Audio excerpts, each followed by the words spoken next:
To God. It's important to understand what Jeffrey Leonard is capable of. He lured two brothers, 16 and 13, into his home and his hands. He showered them with gifts and money and even sent them love letters which are too sick to read out to you. The same goes for their police statements. They were systematically sexually abused beyond belief. I have not!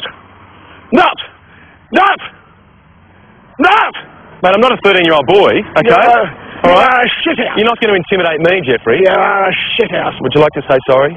No. You're not sorry for what you did? I'm not sorry for what I did. The man is clearly a problem. Teddy Johnson and her lobby group Bravehearts campaign on behalf of victims. It's absolutely unfair that the perpetrator of the crime, a vicious crime, a destructive crime, has all this freedom to live where he wants to live and to move around wherever he wants to move around, whilst the victims have been forced to spread out across the country to simply get away from him. One of the victims has moved to Western Australia to get as far away as he can.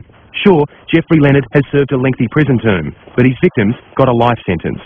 For the rest of their lives, Jeffrey, they'll be thinking about that animal who stole their innocence. What about the last time you had sex with anybody? That was an evil occasion, wasn't it? There was no consent there, was there?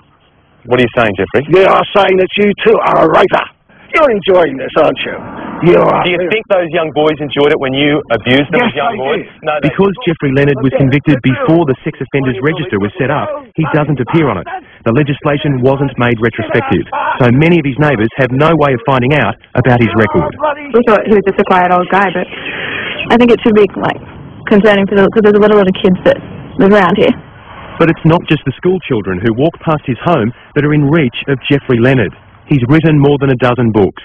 These books you've written, are they about molesting young boys? They're about all sorts of things. Are they about molesting young boys, Jeffrey? About molesting young boys. They're about molesting young boys. How to do it. And you'll never guess where you'll find one of his grubby publications. Two of the most renowned libraries in Australia. The National Library in Canberra and the State Library of New South Wales. I'm a writer. What I do is I'm an advocate. Writer, pedophile, yes, child molester, yes, grub. Grub. All right, grub. Grub.